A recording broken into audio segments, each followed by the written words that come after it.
Ini lagi ngapain? Ini lagi ngapain nih? Nih, ini lagi ngapain nih? Karena aku berusaha untuk terima setiap keadaan, setiap takdir Allah. Inara kurang nggak sih, Nar? Maksudku tuh gini loh, agak ditebelin terus agak dilebarin dikit gitu. Nah, gitu. Biar apa? Biar jelas di kamera gitu. Jadi kalau kemarin tuh kayak cuma nggak bisa tidur selama 3 hari gitu. Maksudku kalau agak dilebarin gitu kan, oh nggak bisa tidur selama sebulan itu, kasihan ya, depresi banget gitu. Yang dipinang laki-laki yang mengatakan aku ada masalah sama istriku, aku lagi ada problem, aku mau bercerai dan sebagainya, ada proses cerai. Jangan terlalu mudah dipercaya gitu. Kemudian kalian langsung menerima, nanti konsekuensinya malah jadi mengganggu rumah tangga orang kan gitu. Kelebihan pastinya, walaupun memang ada beberapa kekurangan. Ups, ada kekurangan ya. Emang lu cowok juga kagak ada kurang apa? Agak sakit sih. Rungokno ya, dari wong lanang sing wis berstatus sebagai suami. Kalau istrimu di rumah nada bicaranya tinggi, suka ngomel, pemilihan kata-katanya tidak baik, kemudian ketika kamu bekerja di luar bertemu dengan wanita yang lemah lembut, pemilihan tutur katanya baik dan momentum, terus kamu kepikiran untuk ganti istri. Hai guys, kembali lagi bersama kami di channel Arafi. Bagaimana kabar kalian? Semoga baik-baik saja dan semoga kalian semua dijauhkan dari kata sakit. Amin amin ya robbal alamin. Ungkapan kekecewaan dari Ustadz Dery Sulaiman teman-teman. Di mana dalam pernyataan terbarunya Ustadz Dery mengungkapkan rasa kekecewaannya terkait kebohongan Inara Rusli di saat kajian searah teman-teman.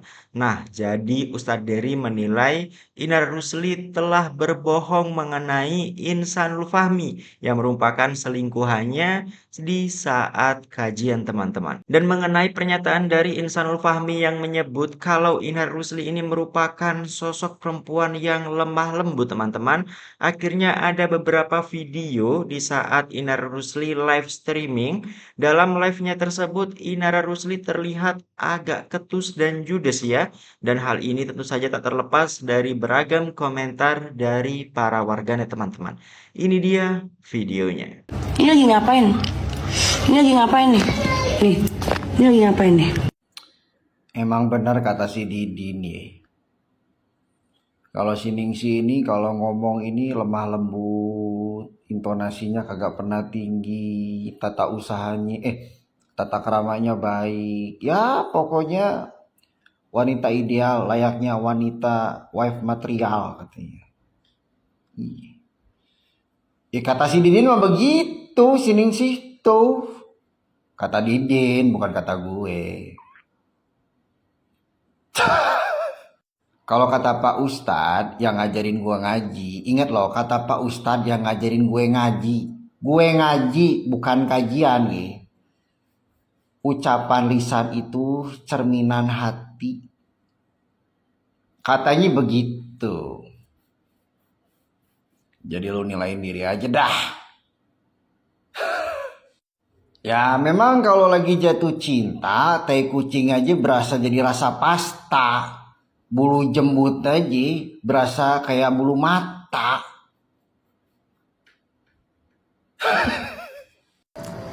Karena aku berusaha untuk terima setiap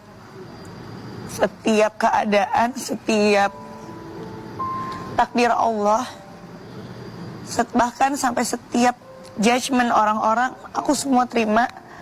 Karena esensinya gini, aku terima diri aku ini seorang hamba. Analoginya seorang hamba itu kan, yang kita tahu ya, hamba saya itu kan seseorang yang pakai baju compang-camping, bukan? Kita semua tuh hamba di hadapan Allah. Jadi aku gak ngerasa diri aku spesial. Maka ketika orang salah paham, orang ngejudge aku, jadi aku yang kayak, ya udah, let it be, kayak let them be. Jadi yang penting aku tetap fokus sama tujuan aku buat anak-anak. Aku tetap fokus bahwa karir aku, hidup aku sekarang, aku buat Allah aja gitu. Inara, kurang nggak sih, Nar? Maksudku tuh gini loh, agak ditebelin, terus agak dilebarin dikit gitu. Nah, gitu. Biar apa? Biar jelas di kamera gitu. Jadi kalau kemarin tuh kayak cuma nggak bisa tidur selama 3 hari gitu. Maksudku kalau agak dilebarin gitu kan, oh nggak bisa tidur selama sebulan itu, kasihan ya, depresi banget gitu. Ya kan? Jadi kalau misalnya kamu pas bilang gini, kalau masih ada orang yang percaya sama saya terima kasih tuh lebih masuk gitu loh. Ngerti nggak sih? Ngerti nggak maksudku? Ya, gitu loh. Nah, gini. Itu kan. Kelebihan pastinya, walaupun memang ada beberapa kekurangan. Ups, ada kekurangan ya. Emang lu cowok juga kagak ada kurang apa? Agak sakit sih. Gini loh sekarang, orang yang taat agama aja belum tentu dia tuh bisa pegang sama imannya sendiri. So, banyak banget yang komen, lalu saya harus percaya sama orang siapa? Ya udah, percaya aja sama Tuhan kalian sendiri. Yang paling pedoman itu adalah di kitabnya, isi kitabnya. Kalian harus cerna di isi kitabnya. Manusia itu kadang bisa berbelok kanan kiri. Gini loh sekarang zamannya, kalian tuh harus mengikuti isi kitab. Isi kitab itu udah pure pasti dari Tuhan. Entah Al-Quran, Alkitab, atau apapun.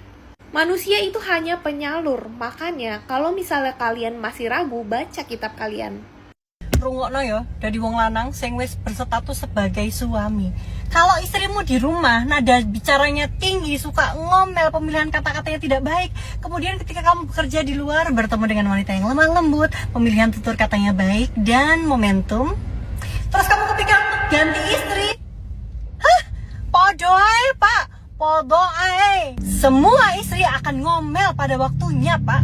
Ini adalah cara jin Dasim menggoda kamu pak. Perempuan lain di luar sana kelihatan lemah lembut, baik hati, itu karena kalian tidak serumah. Kalau kalian udah serumah sama aja. Handuk basah kamu taruh di atas tempat tidur bisa jadi bahan omelan. Cangkir kopi kamu taruh di dapur nggak langsung dicuci bisa jadi bahan omelan pak. Pliket. Kalau menurut saya, kalau seseorang melaporkan itu sah-sah aja ya. Karena setiap orang mempunyai hak yang sama di mata hukum. Yaitu rasa dia, kekecewaan dia. Mungkin dia udah capek nanya sama suaminya, tapi suaminya mungkin berkelit, ya kan? Terus dia juga mungkin udah capek, ya kan? Mungkin dia udah kan DM Inara udah ya. Tapi dijawabnya seperti itu, ya jadi dia mungkin merasa udah nih, waktunya publik tahulah, biarin aja nanti bagaimana mengalir gitu. Yang penting gue udah melaporkan, dia merasakan gue istri pertama punya hak yang penuh gitu. Tapi kan dari Kak Nara merasa dia dirugikan nama baik dia, dan juga dibohongan, akhirnya dia melaporkan juga. Ya kalau dirugikan, apa yang dirugikan? Sekarang kan dia udah nikah beneran ternyata kan gitu. Nikah siri tanpa sepengetahuan istri pertama. Apa yang dirugikan? Justru dia pasti diuntungkan. Gak mungkin dong dia dinikahin orang gak dikasih uang, kan gitu aja. Ujung-ujungnya kan pasti ada. Apakah cuma cinta doang? Hari gini cinta doang kan nggak mungkin. Orang kalau udah berumah tangga itu pasti harus dilihat dulu kan. Manfaatnya apa nih gue nikah sama dia, bener gak? Kan bukan cuma nafsu doang. Kalau nafsu kan anak ABG juga bisa. Ini kan orang yang sudah public figure yang berhijab ya kan, yang tadinya dulu korban pelakor sekarang jadi pelakor. Ini kan menurut saya sih nggak bagus lah, saya nggak setuju sih. Tapi kan juga dirugikan dalam finansial, dia akhirnya berempat. Ya kalau dirugikan dari finansial, misalnya dia merasa lo gue juga nikah kan nggak dapet apa-apa, ya itu bodohnya dia kalau menurut saya. Kalau dia sampai nggak dapet apa-apa, berarti lo cuma cinta. Lah kalau lo cinta, masa sih lo nggak bisa? Tunggu dong, mana dong? Kasarnya gini, oke, sah-sah aja kalau cowok misalnya nggak godain cewek, dia harus pinter dong, harus cerdas.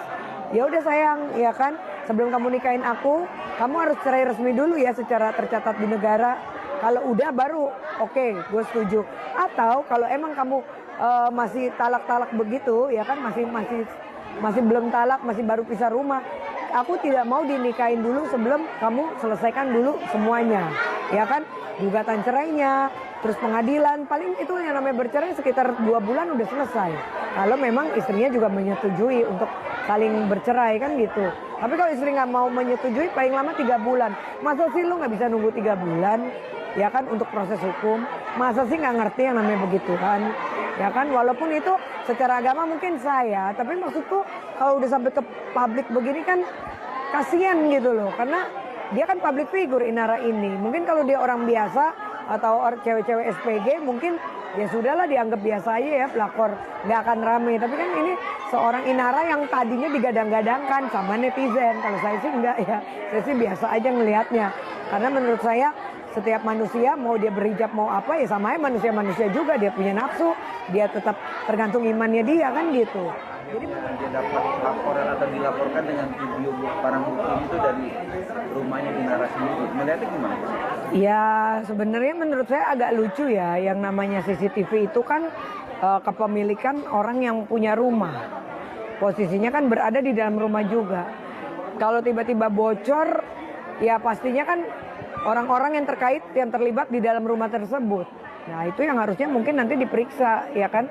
Pasti penyidik juga akan memeriksa siapa-siapa ya kan, sebagai awalnya kan mungkin diperiksa sebagai saksi dulu ya kan, yang mengetahui ya kan CCTV itu, mengetahui setiap hari apakah di rumah itu ada security atau mungkin ada asisten rumah tangga. Itu kan pasti akan dipanggil semua oleh penyidik gitu loh.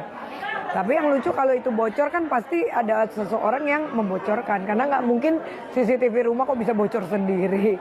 Ya kalaupun dia yang melaporkan ya nggak apa-apa. Itu kan haknya dia untuk melaporkan. Kita lihat aja nanti proses hukumnya seperti apa gitu kan.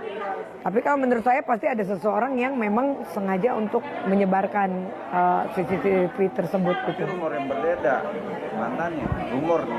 Mantannya. Mantan Yang lucu kan kalau CCTV rumah harusnya kan terhubung dengan handphonenya dia sendiri ya.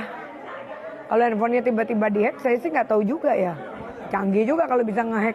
Urusan CCTV kita juga dihack juga. Kalau ngehack sih saya pikir harusnya untuk mungkin Instagram, Facebook, TikTok, email. Ya kan, tapi kalau sampai CCTV dihack sih kayaknya jarang terjadi sih kalau menurut saya ya. Gitu loh.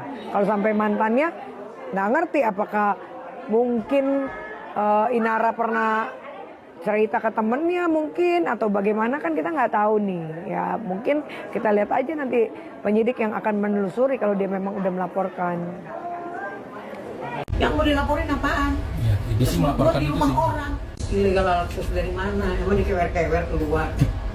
Dikasih keluar. Yang minta istilahnya minta CCTV ini kalau ini Masih pernah terlalu. juga nggak bersalah. Kalau yang minta CCTV juga istrinya kan berkompeten. Emang dikasih ke orang? Itu kan hak istrinya kalaupun dia ini. Ada bukti nggak? Ada ini nggak? Ada anu nggak gitu. Yang mau dilaporin apaan? Ya, dia sih melaporkan di itu rumah sih. orang. Harusnya anak saya kalaupun Umpamanya di rumah. anak saya yang melaporkan dia kan itu rumah anak-anak. Berarti memang terlapornya belum diberitahu sama dia.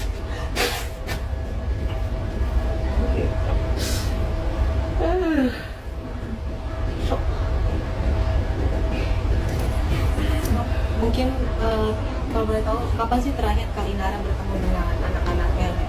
Apa memang semenjak berita ini mencuat Kak Inara sudah memang tidak diberikan akses Dari tapi nyari nggak sih Mo? kan udah biasa juga kalau dulu masih nyari kan biasa dengan mbak kan gitu terus lagi saya Yang dipinang laki-laki yang mengatakan aku ada masalah sama istriku, aku lagi ada problem, aku mau bercerai dan sebagainya, ada proses cerai. Jangan terlalu mudah dipercaya gitu. Kemudian kalian langsung menerima, nanti konsekuensinya malah jadi mengganggu rumah tangga orang kan gitu. Jadi kan nggak baik. Ya kalau urusan Inara sama Insan ini memang aku tidak dilibatkan sama Inara, nggak pernah dia cerita sama aku. Insan pun juga aku pertama sekali dia ketemu waktu itu di pengajian terakhir itu, dan itu pengajian bukan majelisku, aku juga sebagai undangan di sana. Ya itu yang dibuat oleh Inara dan teman-temannya. Aku tiba-tiba jadi terlibat, gitu, bingung juga hanya gara-gara foto. Orang pikir aku menyembunyikan, aku menutup-nutupi. Aku udah berkali-kali aku klarifikasi, aku tidak dilibatkan dan tidak tahu menau urusan ini, itu aja.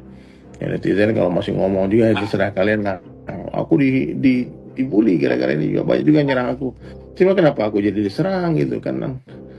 Ini urusan Inara dan dia nikah di bulan Agustus, aku ketemu bulan Oktober. Dan itu pun Inara nggak bisi-bisi sama aku, mesti kan bisa dia bisi-bisi. Udah aku udah nikah, kan bisa aja kan? Nah, tapi waktu mengenalkan pun dia masih membilang nih calonnya Ina gitu. Ya mungkin dia masih menunggu waktu yang tepat ya untuk mengumumkan ya. Kita pahamilah psikologi orang semua. Nah, yang jelas ya kalau ada kemarin CCTV itu saya sedikit tenang karena mereka sudah menikah itu aja. Ya saya kaget juga ya kalau terjadi perzinahan kan saya kaget juga kan udah ngaji, udah taklim dan sebagainya. Menikah kan halal kan, itu aja. Tidak hanya Ustadz Dery Sulaiman yang turut terkena imbasnya atas pengakuan Insanul Fahmi yang secara terbuka mengaku jika sudah menikah siri dengan Inara Rusli, tetapi juga guru majelis kajian searah, Kiai Ahmad Mahrus Iskandar atau yang lebih dikenal Gus Mahrus yang tidak luput menjadi sorotan. Seperti diketahui baik Inara maupun Insan sama aktif menghadiri kajian teman searah di berbagai tempat. Alhasil majelis teman searah yang diasuh Gus Mahrus ikut terkena dampaknya. Bahkan tidak sedikit yang menyarankan agar Gus Mahrus mengambil tindakan tegas terhadap Inara dan Insan. Ketika ada yang rusak, apakah langsung harus dihancurkan? Atau menghilangkan yang rusak atau menggantinya yang baru? Kita lihat yang terbaik insya Allah.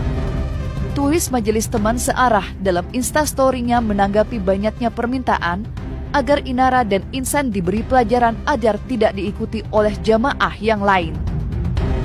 Lantas benarkah Gus Mahrus akan mengambil tindakan tegas pada Inara Rusli dan Insanul Fahmi? Oke teman-teman ya, lantas bagaimana tanggapan kalian setelah melihat beberapa cuplikan-cuplikan tersebut mengenai permintaan maaf dari Inara Rusli dan tanggapan-tanggapan dari para warganet yang menganggap kalau Inara Rusli ini berbanding terbalik ya dengan pengakuan Fahmi yang menyebut kalau Inara Rusli ini merupakan sosok yang lemah lembut dan hal itulah yang menjadi alasan utama di balik perselingkuhan yang terjadi antara Inara Rusli dan Insanul Fahmi ini teman-teman. Pernikahan siri tanpa sepengetahuan istri sah. Lantas bagaimana tanggapan kalian menanggapi hal-hal seperti ini teman-teman? Tulis pendapat kalian di kolom komentar dan nantikan updatean video kami selanjutnya teman-teman. Wassalamualaikum warahmatullahi wabarakatuh.